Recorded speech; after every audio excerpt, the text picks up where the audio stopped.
Dress পরেন না কেন? আপনাদের বিরুদ্ধে ড্রেস পরেন না? না না, তাহলে তো আপনি খাবারের এই জায়গায় কাজ করতে পারবেন না। ফেব্রুয়ারি মাসে ডেট এক্সপায়ার হয়ে গেছে, কি করছেন এটা?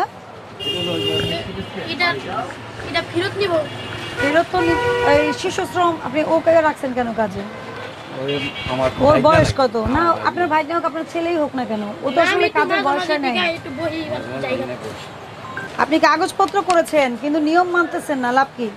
এইটা হচ্ছে লোগো, আপনাকে এই মোড়কে দিতে হবে। আপনি কি দিয়েছেন? না উৎপাদন দিচ্ছেন, না মেয়াদ উত্তীর্ণ দিচ্ছেন, না ব্যাচ নং, না ওজন, না মূল্য, কিছু দিয়েছেন? আপনি বলেন কিছু মেনেছেন? তাহলে আপনার এই যে লাইসেন্স নিয়েছেন এটার কি মূল্য রইল? আপনাকে আমি সতর্ক করছি, আপনাকে সতর্কতামূলক 1 লক্ষ টাকা জরিমানা আরোপ করা হলো। ভবিষ্যতের জন্য সচেতন হবেন, আর যতদিন পর্যন্ত প্যাকেট না করতে পারবেন বিক্রি করবেন না। সোজা কথা, আপনি বন্ধ রাখেন, আপনার প্রতিষ্ঠান বন্ধই রাখেন।